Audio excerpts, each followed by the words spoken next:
you see families fighting over very little. Nothing, so irrelevant. Families fighting over irrelevant things. You see cousins fighting. When you ask this one, why are you fighting with your cousin? They don't know. My mom and their mom are not talking. My dad and their dad are enemies. So that's why we are now enemies. And if care is not taken, it goes down to their own children again. So why is this going on? Because they lack love. A mom will do something. The other auntie will correct her. They are fighting. There is something like, oh, I'm sorry I did this. I didn't even know. Child, I'm sorry. And then they make up. No. They fight and it goes to husbands, from husbands to the children, from children to their children's children, and then it continues to go on and on and on. But because there is no love, most parents, most grandparents don't even know how to make peace in their own home. So you see homes scattering. You see siblings, 10 years they've not seen each other, they've not spoken on the phone. But this person is your brother, this person is your sister. No love. So I'm urging parents today, we can do better, we can change a lot of things. While you're training your children while you're teaching them how to eat, how to use cutleries, how to read, how to write, how to speak fluent English, while you're teaching them that, please, Biko, don't forget to also teach them how to love one another, how to be there for their siblings, regardless of what is happening. Because they say you can sweep with a bunch of broom, but not with one. Love is very important, and it might not look so important now that they are small. Wait till they grow. It's when they are grown, that's when you will understand the essence of love in a home. Because when you're fighting with your blood brother, and two of you love your brother and he loves you in return, the fight no go pass one day. If you're sleeping, you're restless. Oh my, this is my brother, and I could not hear the bag of column. And then that fight is automatically over. True. No matter what the problem is, you see the elder apologizing to the younger one because there is love. Nobody will be like, eh, even though he's my younger brother, is he mad? Ah, forget it now, I won't talk to you. No, nothing like that. Because life is too short. True. Life is too short for anybody not to want to make peace. And if you claim to know God, but you don't have love in your heart, you don't have the space to forgive, you don't have the need for peace, you don't know God. And the painful part of it is that it's more in the church. People carry church. People are playing God. People are playing Deputy Jesus. And I don't get it. People are so flawed, but they're still claiming God. You see, that's why we have a lot of painful, frustrated people on the media. You see somebody cursing you, you will die, your family will die, your children will die. Somebody that you do not know one-on-one. That is because you lack love inside of you. You don't know the meaning of love. You are even using God to what you see God would. That God you're calling, you don't know him. Because if you truly know God, you won't open your mouth and say vile things to somebody. To anybody for that matter. Me? No matter how much you hurt me, the last thing you hear from my mouth is curse. No. Because I'm just human. Learn. Love is the most important thing in this world. Love. Love. Ifunanya. Love for one another. When you're moving, when you're walking on the road, you meet somebody that is hungry.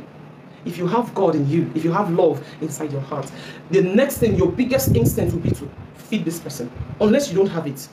But once you do have it, that will be the next thing on your mind. If you have love in your heart. People say that I've been so nice, I've been giving, I've been a giver, but they take it for granted. They always pay me back with evil. It's not an excuse for you to stop loving. Because you are also flawed and God still loves you. You're still a sinner, but you still have, because God is still blessing you. So as long as that is happening in your life, as long as you still have this air you breathe, because life is borrowed. True. None of us knows who will be here tomorrow. We don't own it. It's borrowed. Tomorrow is not promised. Life is temporary. Life is temporary. Before you know it, everybody is gone. We're gone. No matter how rich you are, no matter how educated you are, no matter what you have, no matter the fame, we are all going to die. That's it's just a matter of time. It's just a matter of time. But what did you do with that little time that you were given? What did you do with it? Did you distribute more hatred into the world? Did you gather more congregation to hate more? Did you destroy more or did you save more? Well, that is left for God to judge, not me. My own is to talk my own, which is love. Even when it's difficult, still love. Even when it seems almost impossible for you to love this person, still love. Because even in our own misery, in our own sins, God still loves us. Yes. So because of that, you must love. Let's spread love. Let's spread love. I like that. Let us continue to spread love. A lot of people go to church and then, they're very comfortable. They have a lot of money. They are in their cars, beautiful cars. And once the service is ending, they are going home. Walking away immediately or just driving off in their cars. Seeing their church people seeing church members who are trekking, seeing church members that once you look at them, you know that these people are not, they need money. They need food. All right, they need help. Seeing church members a little bit. Seeing church members that, once you look at them, you know that these people are not comfortable. Or you see the ones at the gates who are begging and you just ignore them and drive away in your beautiful cars. It shouldn't be. It shouldn't be. And then we come out and we say, yes, we are Christians, we do this, we do that.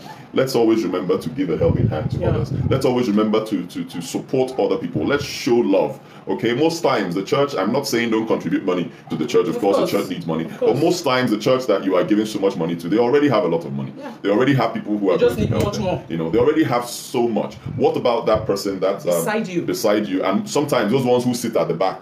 Because, you know, a lot of times the people who sit in front are those who are very rich. What of those ones who sit at the back? What of those church members who are outside? You know, who don't even, because of the kind of clothes that they are putting on, they feel so embarrassed coming inside. What of those ones at the gates? What of the ushers? Let us spread love. In a life that is already very short. Life is short. You know, life is short. Before you know what's happening, it's all over. All right, none of us will be here forever. So let us continue to spread love. The most important teaching of God is love. Like you see, somebody, I'm not saying if you have money that you must bring it out. No, that's not what I'm saying. Your money is your money. You have your right, of course, to use, to eat it, to spend it however you wish.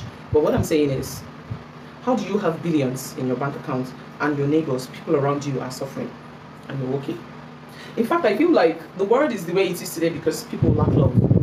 Because I believe the money in Nigeria right now, currently, can actually go round.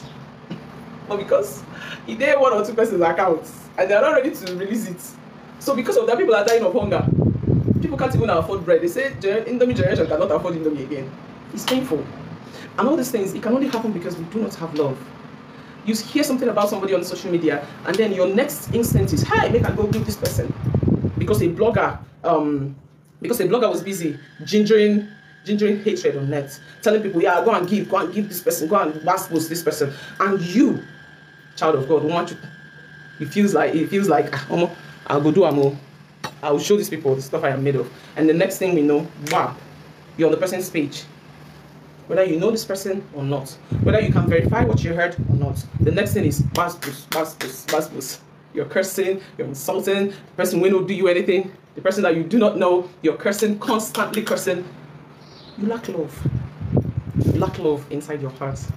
You lack love. And if you do not know God, that is when you do not know love. A lot of people today, they claim to love God, they claim to go to church, they are Christians, but the truth of the matter is that they do not know God. And that is why they lack a lot of love in their hearts. So I'm here today to beg, as much as you can, allow love to lead. How do you do that? First of all, you have to get rid of anger, because darkness and light cannot dwell. Darkness and light cannot stay in one room. For darkness to come, light has to go. And for light to come in, darkness must leave. Of course. Both of them cannot coexist. So what do? In order for love, in order for God to dwell in you, and for you to have that love we're talking about, you must let go of anger. How do you do that? First of all, tell yourself, whatever it is that is making me angry, whatever it is that this person did or that person did, I choose to forgive. Because forgiveness is not about the person you're forgiving, it's actually about you that is forgiving the person. I choose to forgive so that I will be engulfed with love. Exactly. Because love is God. God is love. And God is love.